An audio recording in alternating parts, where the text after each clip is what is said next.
Hello YouTubers, this is the noobifier. It seems the community is upset over the Carrack, but I wanted to express my perspective and my observations.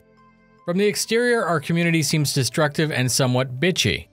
CIG does need to be held to the highest standards because they're building our game. It's got to be correct and they need to deliver on the hundreds of claims that this game will have. From my personal experience, the community is actually filled with the greatest people who want to help, are generally happy, and are just waiting for the same thing as the rest of us. This week I got a message from a new citizen who asked if I knew of a place on social media where people just act normal. He wasn't seeking a safe space, but in asking for that, he was really asking a larger question. Where can I ask a question and not get negativity or hostility? I actually had no answer. I said it was just the way it was and that you get used to it. I explained that it's just part of the community and it's also part of the internet. People do love to give their opinions, right or wrong. The project suffers from spells of boredom, confusion, and frustration. A very long, drawn-out public roller coaster. So even after a perfect launch of Squadron 42 and then a perfect transition into the release of the Persistent Universe, Star Citizen will always be a very small title with a small devoted community.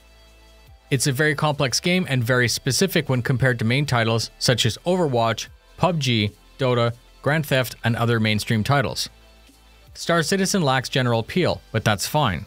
Its thickness and deliberate detail is what I gravitate to. I want to be challenged, I want complexity, and I assume that most of you want that as well.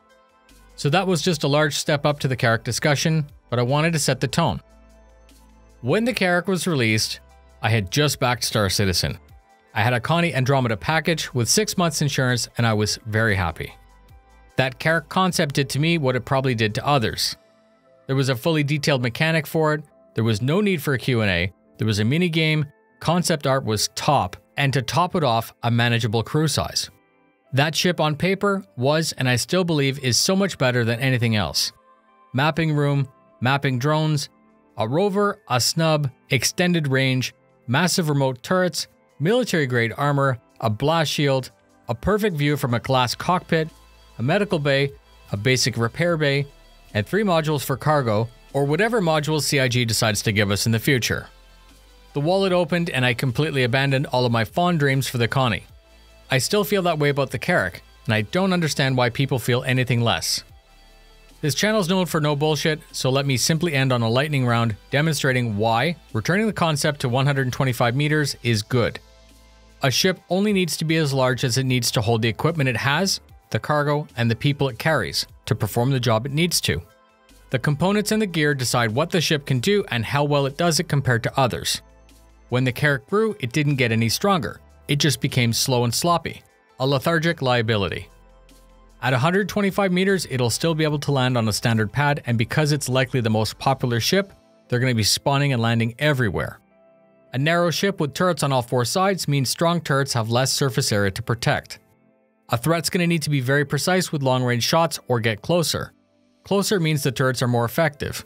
More size means more weight, with more wasted space. It would take you longer to move around to complete a task such as repair or manning the turrets. Ladies and gentlemen, I understand that portion size has become the metric of value in Western culture. But if someone offered me an Audi A4 or an A3, I would take the A3. It's a smaller, lighter driving machine. The smaller version of the Carrack is going to fly better in the black and will be able to exploit smaller wormholes, which is its main focus. Big for the sake of it is stupid. The Carrack I was pitched on concept has returned.